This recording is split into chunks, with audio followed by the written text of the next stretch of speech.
All right, let's just get right into this. What I want to break down for you today is absolutely not your traditional standard issue story of a hero's journey. No, we are diving deep into a masterful, epic cinematic exploration of raw survival, towering human hubris, and the absolute devastating wrath of the gods. I'm going to take you step by step through the truly awe-inspiring scale of this adaptation of the Odyssey. We're going to look incredibly closely at the deep psychological trauma woven into the narrative, and how a brilliant directorial vision grounds these ancient, terrifying mythical horrors into a visceral, deeply human thriller. We are going to experience this myth in a way that feels totally fresh, like we have never truly seen it before on screen. So, picture this. We open on a striking, incredibly tragic image that really sets the brilliant tone for this entire narrative. It's a broken man adrift on a shattered little raft in the middle of an endless, unforgiving sea. This is our protagonist, Odysseus, played with just this haunting intensity by Matt Damon. And I really want you to think about the intense physical toll etched into his face here. He looks significantly older. He's graying, he's crying, he's basically drowning and floating at the same time. He's completely confused and utterly, totally exhausted.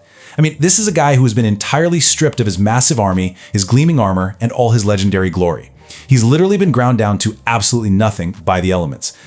And seeing him like that, it immediately makes you wonder, right? How exactly does the mastermind of the entire Greek army, a legendary king and a famously brilliant warrior, end up broken and completely alone floating on a tiny piece of driftwood? How does a man who is capable of toppling entire empires fall this incredibly far? Well, to truly understand the sheer gravity of his current state and why he's stranded out there, let me explain the catalyst. We actually have to rewind the clock a bit and dive into the specific timeline of tragedy that sealed his violent fate long before he ever set sail. Okay, so the nightmare actually begins at year 0, when a Trojan prince named Paris kidnaps Helen, who happens to be the wife of the Greek Spartan king, Menelaus. Naturally, Menelaus is absolutely furious, and he recruits every single Greek king for a full-fledged, continent-spanning war.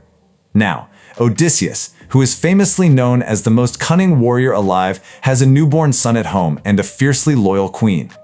He desperately does not want to go fight this war. In fact, an oracle had already prophesied that if he fought, he wouldn't return home for 20 long years. The sheer psychological dread Odysseus feels about this prophecy is just immense. He actually goes so far as to fake insanity, literally plowing his own fields with salt just to dodge the draft. But you know, his trick fails. He gets caught, and he is dragged away into what becomes the agonizing 10-year meat grinder of the Trojan War. Fast forward 10 grueling, incredibly bloody years. The Greeks are completely exhausted, their morale is absolutely broken, and the towering walls of Troy seem utterly impenetrable. There's just no way in. But then, Odysseus devises this brilliant, devastatingly simple strategy. The Greeks fake a massive retreat. They board their ships and leave behind a colossal wooden horse as a supposed gift for the formidable Trojans. But of course, it's entirely hollow. Inside, the absolute most elite Greek warriors are crammed together in the pitch black. Just imagine the intense claustrophobic tension of those men, sweating in total silence inside that wooden shell, gripping their swords, while they can literally hear the Trojans outside proudly dragging the horse inside their impregnable walls. They're celebrating their supposed victory, having a massive party, and eventually falling into a deep, drunken, vulnerable sleep. And man, that leads us right into the violent, fiery chaos of the fall of Troy. In the dead of night, the warriors silently emerge from the wooden horse, and within hours, the entire legendary city is burned down to ashes. The towering structures crumble to the ground in this massive cinematic spectacle. Standing victorious amidst all those flames is Agamemnon, the massive, ruthless older brother of Menelaus. After a full decade of brutal bloodshed, they have finally won the ultimate prize. But here is the cruel, overarching irony of the entire epic. They won the war of a lifetime, sure, but for Odysseus, the real war for his actual survival hasn't even started yet. Now, while Odysseus is just beginning his doomed voyage home, let me explain the horrific situation unfolding back at his kingdom of Ithaca. Because he's been gone for over a decade now, these violent opportunists have swooped in. 108 ruthless men, known as the Suitors, are literally occupying his home. They fully believe Odysseus is dead and gone forever, so they are relentlessly consuming his wealth, they're slaughtering his livestock for these massive daily feasts, and they're violently vying to force his wife Penelope into marriage just to steal his throne. Leading this pack is the incredibly cruel Antinous, played by Robert Pattinson, who brings this vicious, greedy, and totally suffocating chaos to the household. He basically turns Penelope into a prisoner in her own castle. So Penelope is entirely isolated and she's vastly outnumbered. But here's the thing, she shares her husband's brilliant, incredibly cunning mind. To fend off these 108 aggressive men, she comes up with a desperate, super high-stakes trick. She formally declares to them that she will choose a new husband, but only after she finishes weaving a burial shroud for her elderly father-in-law. By day, she sits at her loom and meticulously weaves in plain sight of everyone. But by night, she unweaves all of her progress in secret. The sheer anxiety of this deception is absolutely palpable. Just imagine the constant, terrifying fear of being caught in the dark, literally undoing the very thread that is keeping these violent men at bay. But amazingly, she manages to stall the ruthless suitors with this trick for 3 agonizing years. But stalling can only last so long. Eventually, Penelope knows she's running completely out of time, so she sets up an impossible ultimate test. She brings, is his father actually alive? Or is he just a myth haunting their lives? Meanwhile, let's transition back over to that lost father. Odysseus and his fleet, fresh from that fiery victory at Troy, land on a mysterious island and discover a massive, dark cave that is seemingly filled with endless wheels of cheese and meat. Exhausted and desperately hungry, the crew lowers their guard and they just start feasting. But the cinematic atmosphere here brilliantly leans right into classic horror movie tropes. The tone rapidly shifts from immense relief to absolute suffocating terror. The creeping realization sets in for the crew as the shadows in the back of the cave begin to shift and move. They suddenly realize they are not alone in here. And then, the horrific reality reveals itself in the flickering firelight. The cave actually belongs to Polyphemus, a colossal, terrifying, one-eyed cyclops. The giant enters and effortlessly seals the cave entrance with an impossibly massive boulder. The claustrophobia of this moment is incredible. I mean, they are entirely trapped in a small, dark space with a lethal predator. There is absolutely zero chance of escape. And then, the true visceral horror begins as Polyphemus discovers them hiding in the glow of the flames, reaches out and begins violently tearing Odysseus's men apart, literally devouring them one by one right in front of him. Facing total annihilation, Odysseus has to use his legendary intellect to survive. He masterfully manages to get the beast drunk, violently blinds him with a sharpened wooden stake, and sneaks his surviving crew out by clinging to the bellies of the giant sheep as they exit the cave. It's brilliant.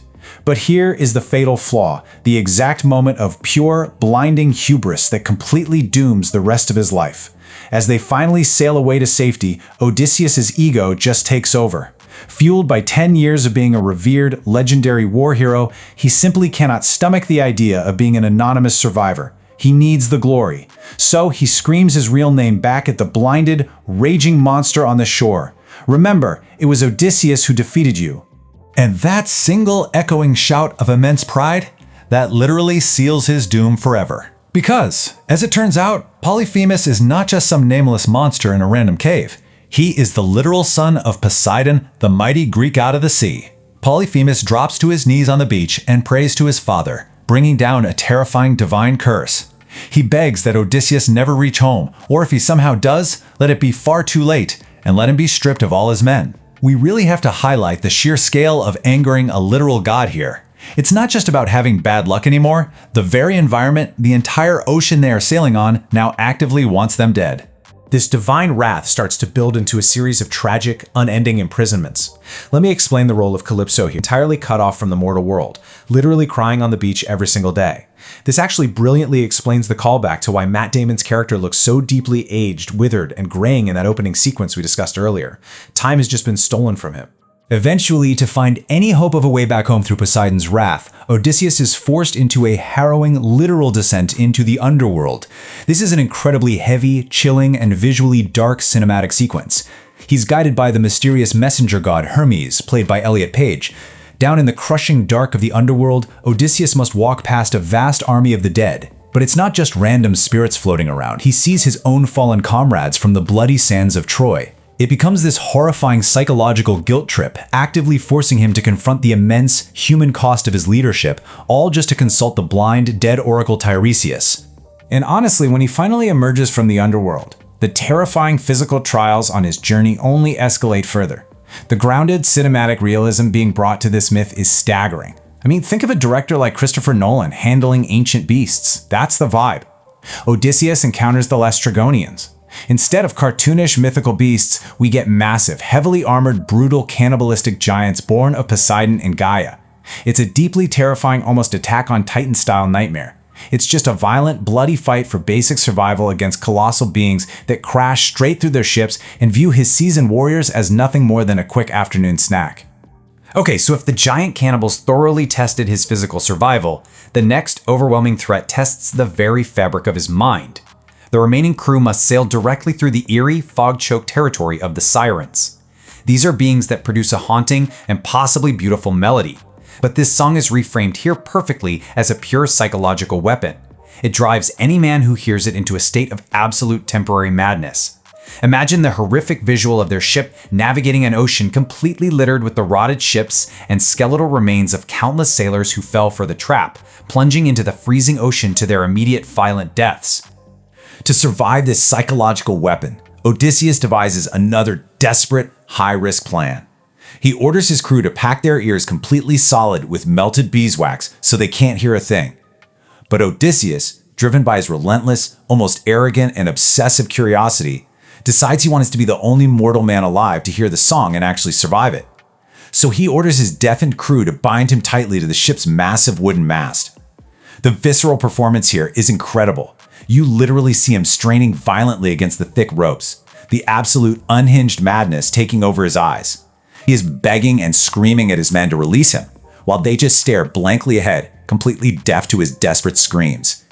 I really want to slow things down for a second here, because amidst all these grand, terrifying mythical encounters, loud monsters, and bloody battles, the narrative takes a profoundly somber turn. It offers a remarkably quiet, emotionally devastating moment that I absolutely have to break down for you. We see Argos. Argos was Odysseus' incredibly loyal, prized hunting dog, who was left behind as a puppy in Ithaca when he sailed for Troy. For 20 long years, this faithful hound has waited, entirely forgotten and neglected by a kingdom in absolute chaos, holding on to life just long enough to see his master walk through the gates one last time.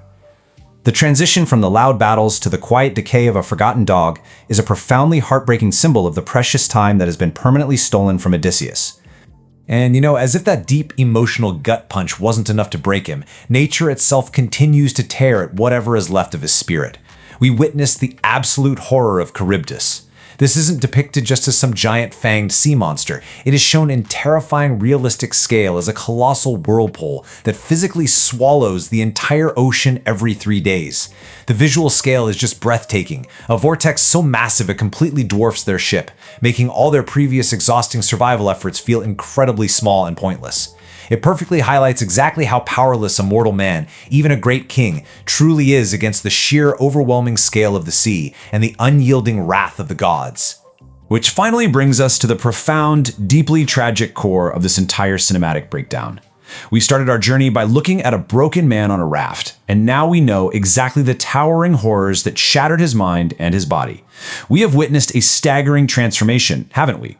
He left his home as a glorious, arrogant, untouchable king commanding a massive fleet, and he washed ashore decades later as a humbled, broken, and completely alone survivor. When a man loses his entire army, his youth, his best friends, and decades of his life to the absolute wrath of the gods, what is actually left of his humanity when he finally reaches the shore? It really leaves us to ponder the immense, unrecoverable psychological toll of surviving such an epic nightmare. So, what do you think? Does surviving all of this ultimately make him a hero, or is he just a ghost haunting his own life?